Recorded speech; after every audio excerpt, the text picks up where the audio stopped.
Mack Rhoades, Director of Athletics at Baylor, with us most Tuesdays. Last week we had him on Thursday. There was a lot going on last week, of course, in Las Vegas, elsewhere, award ceremonies and foundation and Hall of Fames. He joins us on 365 Sports with Greg Paul, and I'm David Smoak. Do you have any type of recollection of contact or a story about Mike Leach? I appreciate the question. You know, I'll tell you, he's when you think about sports figures and coaches throughout history, I think, you know, one word, character, probably best describes him. And obviously, you know, you think about, man, all of his coaching tree, those that are head coaches, you know, those that he impacted, that's a pretty big list.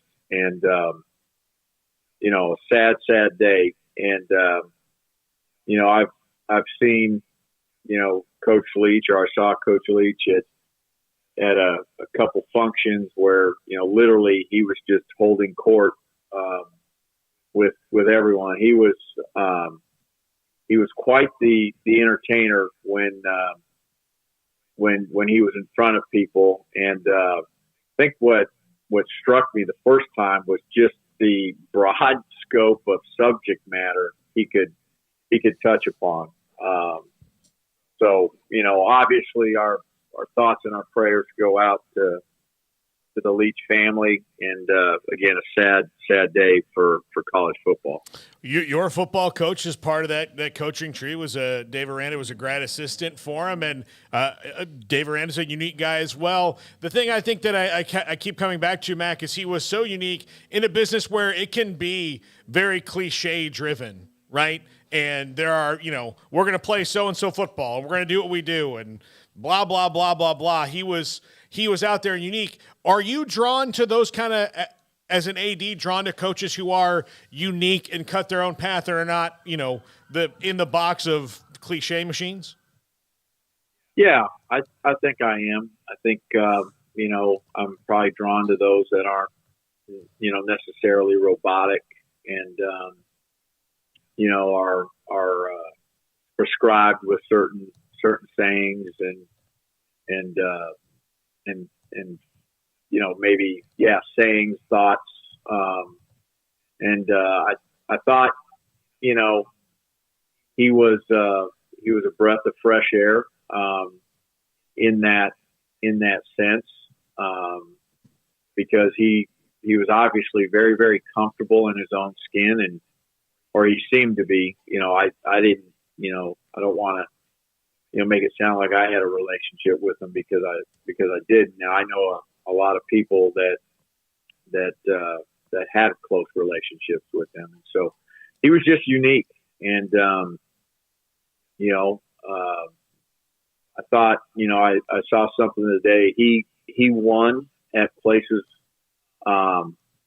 where, you know, you wouldn't think of as places that you typically win at. And that's no disrespect to those places, but I thought that was a pretty dang good compliment, because of his uniqueness, whether it was him personally or, you know, offense or whatever. He always found a way to maximize, you know, whatever assets he had, and then, you know, turn that into winning football. So again, it's a sad day, and, you know, I think he would tell you he certainly wasn't perfect, and probably could have handled some things better, but he made an impact in our industry. That's for sure, in a positive way. So, Mac, there's the bowl game coming up next week. There's signing day also coming up next week. There's the transfer portal having just opened up. There's coaching hires. I mean, what's the calendar like right now, in particular for football, and just all of the plates that are up in the air at the moment? Yeah, it's chaos. It really is. And, you know, you're trying to, you know, if you're a head football coach, right, you're trying to navigate, in particular if you're going to a postseason in a bowl game, man, you're trying to have practice. You're trying to, you know, keep young men, from going into the transfer portal. You're trying to stay connected with your recruits and, in anticipation of the early signing period. You're looking at the transfer portal. So there's a lot to navigate for our coaches right now. And as I think about the future, I don't know, if it, I don't know if it gets better, unless we were to do something different with the early signing period. But I'm not sure where, we've been down that road. We've looked at, moving it into January. We've, looked at it at several different places, and quite frankly, it's probably at the place where it fits best, unless you just get rid of it and just go to back to the one signing period that first Wednesday in February. So a lot, Craig, a lot going on that coaching staffs are having to juggle. And the trend of late, maybe because of the Jalen Smith injury at Notre Dame, has been now players who have professional, goals opting out. And that's a part of this mix too, isn't it? No, it is. It's kind of it's the new thing that's happening. I think what will be interesting, Smoak, to think about is, will you see any of that when the playoffs expand from 4 to 12? And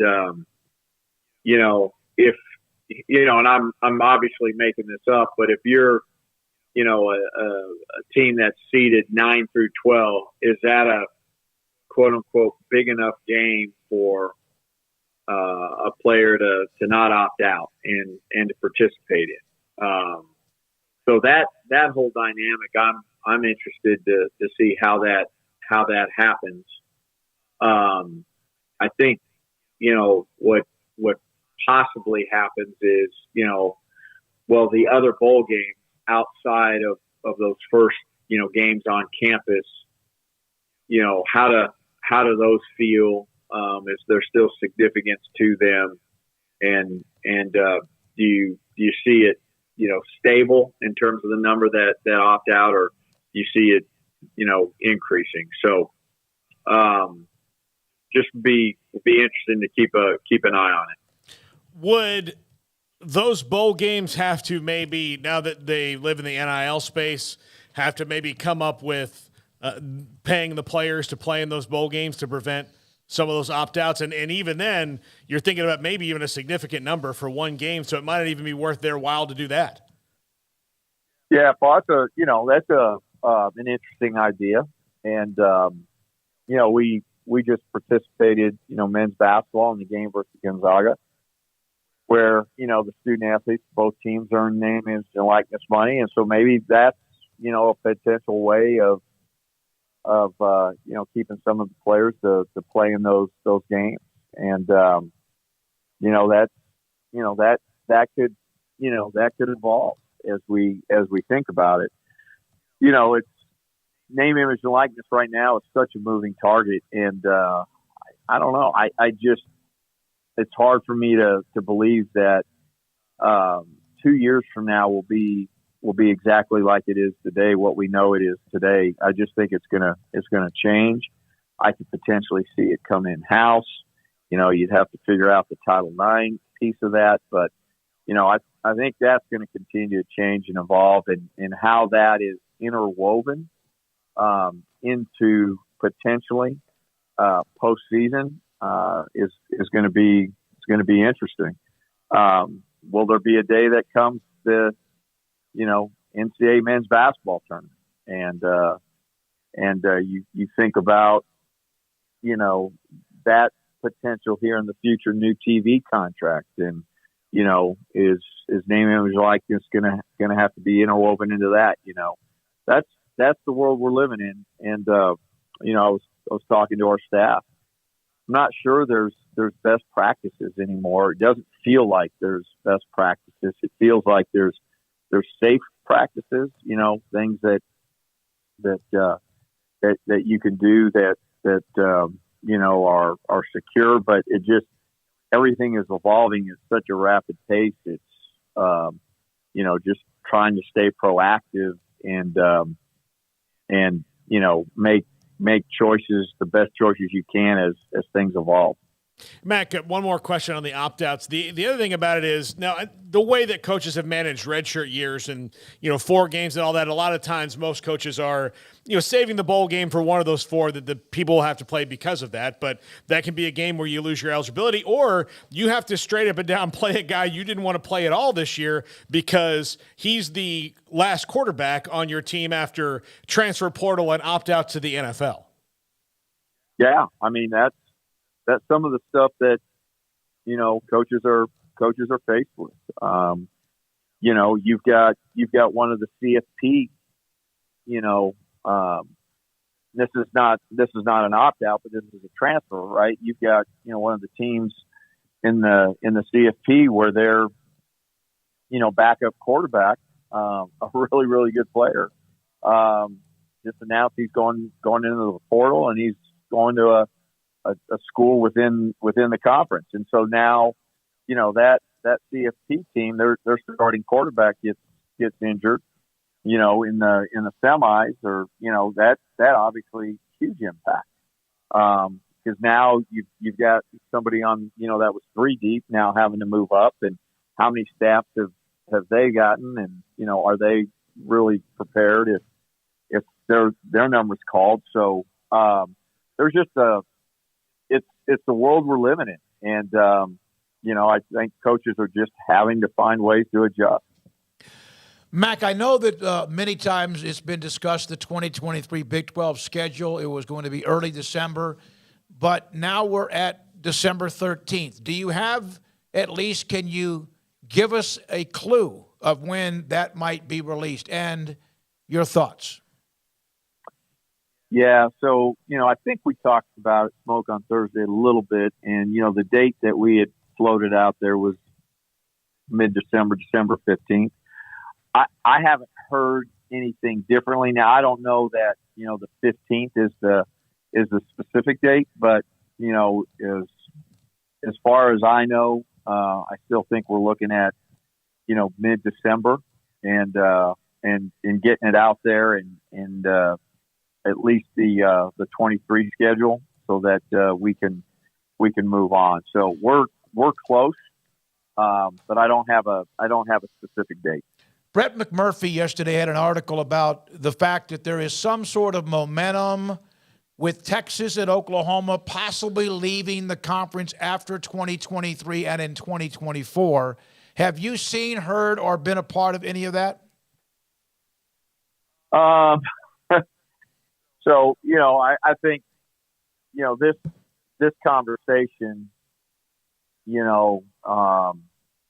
been having it for months and months. And when I say we, I think the media, I think the Big 12, I think the SEC, I think, Oklahoma and Texas. And so, I would say that conversations are ongoing, and, certainly, nothing imminent, but, if there's a way for, a Texas and an Oklahoma to move on with their lives, a year early, and that could be worked out in a manner where, it's fair to both conferences and the member institutions. That's something that's going to be strongly considered. And so I think those conversations are ongoing. And, I do think as we get into, the new year, probably the first quarter of the new year, there'll be, probably some clarity, because those conversations can't go on forever. Will you or anyone who is remaining allow any kind of departure without still getting a lot of what you expect to get when it comes to whatever you want to call the money that they would owe, and also Fox, ESPN making sure they scratch an itch for the Big 12? Yeah, I think, the sentiment, obviously, and there's, we have attorneys, right, to figure out and negotiate all of that. But, I think the sentiment is that, there is a termination fee that we expect, both Oklahoma and Texas to pay, per our bylaws. And, both of those institutions were involved in writing those bylaws years ago. And then, I think when it comes to TV partners, if that departure is prior to the, to the last year, then, we certainly, don't expect to lose a nickel, a penny, right? That will continue to be made whole. And I don't think I'm saying anything that's prolific. I think that's common sense, logical, and that's the expectation. Mack, you had the game with Gonzaga. You mentioned that in South Dakota. Brett Yormark also made the comment recently about Gonzaga when someone asked him in Vegas about them and possible whatever the future and realignment. But he also, I think, mentioned something about an international footprint in basketball. Is that something that is possible? Yeah, I think that, look, we're exploring everything. And so, we've had a conference, play a football game overseas. So I think it's fair to say that, we're talking about, is there anything we do internationally? Does anything make sense, both football and basketball? And when we think about basketball, not just men's, but women's as well. So there's conversations like that are occurring and happening, and probably more right now at the 40,000 foot level. But I think there's an interest there. I think there's probably some belief that basketball is undervalued, and how do we correct that? And so there's those conversations going on. But I think it's safe to say that when it comes to the Big 12 right now, everything's on the table, and we're having a lot of conversation and looking at a lot of different business models and ways to do things and partnerships and